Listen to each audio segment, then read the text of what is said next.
जी अस्सलाम वालेकुम व्यूअर्स। मैं हूं जी डॉक्टर शफीउल्लाह ख़ान और आप देख रहे हैं अलसेफ होमियो। व्यूअर्स, आज बहुत इम्पोर्टेंट टॉपिक पर मैं आप लोगों के लिए वीडियो लाया हूं और ये टॉपिक जो औरतें 45 से 50 साल पर पहुंचकर मेनोपॉज कंडीशन में आ जाती हैं, जिसे उर्दू में सन्यासन कहते हैं, तो इसके साथ कुछ और बीमारियां भी साथ में आ जाती हैं। इम्पॉर्टेंट टॉपिक है, पूरी वीडियो आप देखें ताकि आपको तमाम बुनियादी नुक्ते समझ में आ जाएं। लेकिन असल टॉपिक पे जाने से पहले अगर अभी तक आप लोगों ने चैनल को सब्सक्राइब नहीं किया तो सब्सक्राइब कर दें और बेल आइकन दबा दें ताकि इस तरह की मुफीद वीडियोस आप लोगों को मिलती रहें। चलते हैं दोस्तों टॉपिक की तरफ। मेनोपॉज या उर्दू में सन्यासन, ये कंडीशन औरतों को 45 से 55 साल की उम्र में हो जाता है, जब उनके दो हार्मोन्स ईस्ट्रोजन और प्रोजेस्टेरॉन की जो वैल्यूज़ हैं वो बॉडी में कम होना शुरू हो जाती हैं और औरत को 12 महीने तक कोई साइकिल्स या मेंसेस नहीं आती, तो ऐसी औरत मेनोपॉज में शुमार होती है।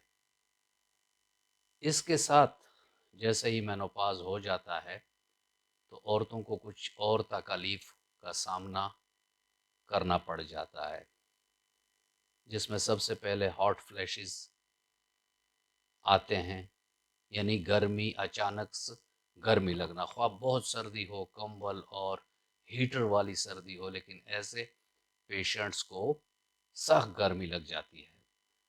और फिर कुछ टाइम के बाद सर्दी लगना या चिल्स, ये भी हो सकता है। मूड स्विंग होता है ऐसे पेशेंट का, कभी गमगीनी, कभी खुशी, कभी चिड़चिड़ापन, कभी गुस्सा, यानी मूड स्विंग होता है, एक निज पर वो नहीं ठहरता। हार्ट के पिल्पिटेशन, यानी दिल का ज़ोर ज़ोर से धड़कना और हार्ट की कॉम्प्लिकेशंस भी इसके साथ हो जाती हैं। साथ में ब्लड प्रेशर का हो जाना, नींद में खलल पैदा होना, यानी सही नींद नहीं ले सकते ये पेशेंट, और अगर आ जाए नींद तो फिर उसमें अजीब व गरीब के ख्वाब नज़र आते हैं और कभी डरावने ख्वाब नज़र आते हैं। रात को पसीने आना, नाइट स्वेट जिसे कहते हैं, रात को पसीने आना, ये भी होता है।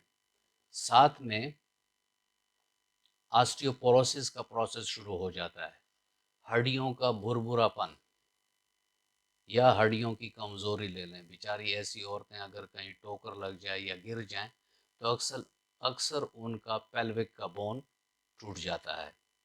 वो भी इसी वजह से होता है कि ऑस्टियोपोरोसिस की वजह से हड्डियां बहुत बोसीदगी की तरफ चली जाती हैं, कमर में उनकी तकलीफ हो जाती है।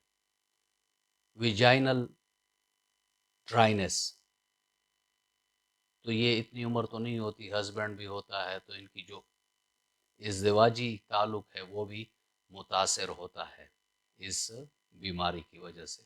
साथ में ये लोग कमर या गले की तरफ कपड़ों की तंगी बिल्कुल बर्दाश्त नहीं कर सकते। ऐसी औरतें अगर उनके कमर के करीब कमीज़ ज़रा टाइट है या गले की तरफ टाइट है तो ये लोग उसको बर्दाश्त नहीं कर सकती। उसके अलावा इनके सर में ऐसा दर्द होता है कि उसके साथ सर पे उनको हीट की फीलिंग भी होती है कि बहुत मुझे सर की तरफ गर्मी भी लग रही है और सर भी दुख रहा है। तो दोस्तों, ये चीदा चीदा सन्यासन के साथ जो और बीमारी आती हैं उनके अलामात मैंने बता दी। तो अब चलते हैं कि इसमें होम्योपैथिक हमारी क्या हेल्प कर सकती है। تو جی ہاں، ہومیوپیتھک میں ایک بہت جسے کہتے ہیں مینوپاز فرینڈلی ریمیڈی ہے. یہ دوائی کا نام ہے لیکسس 200 اور اس کی ڈوزج بھی بڑی کنوینینٹ ہے.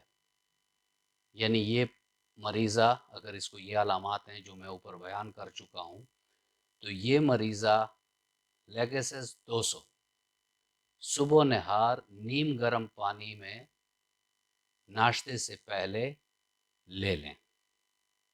دوسری ڈوز ٹھیک 7 روز کے بعد لینی ہے. یعنی اس کی ڈیلی ڈوز بھی نہیں ہے، ڈیلی 2-3 بار بھی نہیں لینا. یعنی ایک بار لے کر اس ڈوز کو وہ پھر 7 دن بعد ریپیٹ کریں گے. یعنی مہینے کی 4 ڈوزز ہیں. اور انشاءاللہ الرحمن اسی ایک میڈیسن سے اس کے 80-90% علامات بہت حد تک ختم ہو جائیں گی یا کم تو ہوں گی.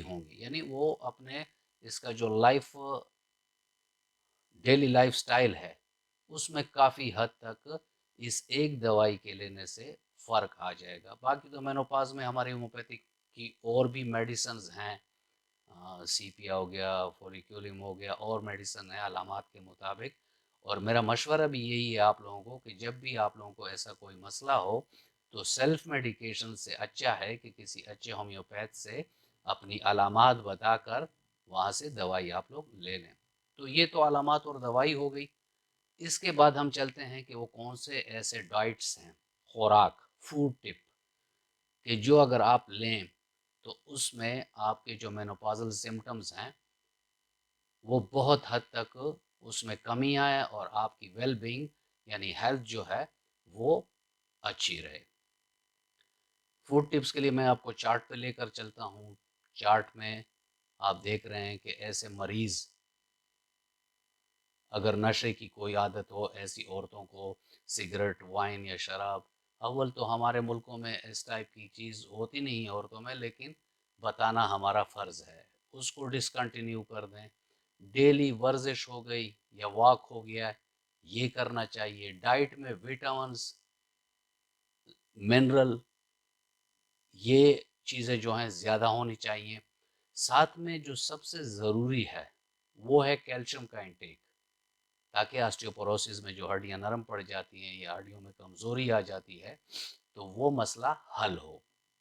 کیلشیم اور ساتھ میں پھر وٹامن ڈی بھی لیں تاکہ کیلشیم کی ایبزارپشن جو ہے وہ بھی پراپر طریقے سے ہو.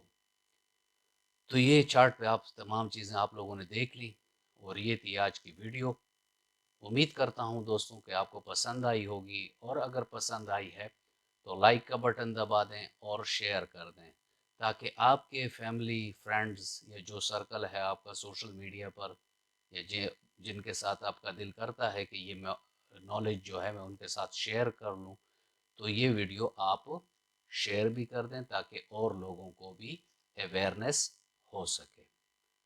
تو چلتے ہیں اور ملتے ہیں آئندہ کسی ایسی ہی مفید ویڈیو میں. اللہ حافظ.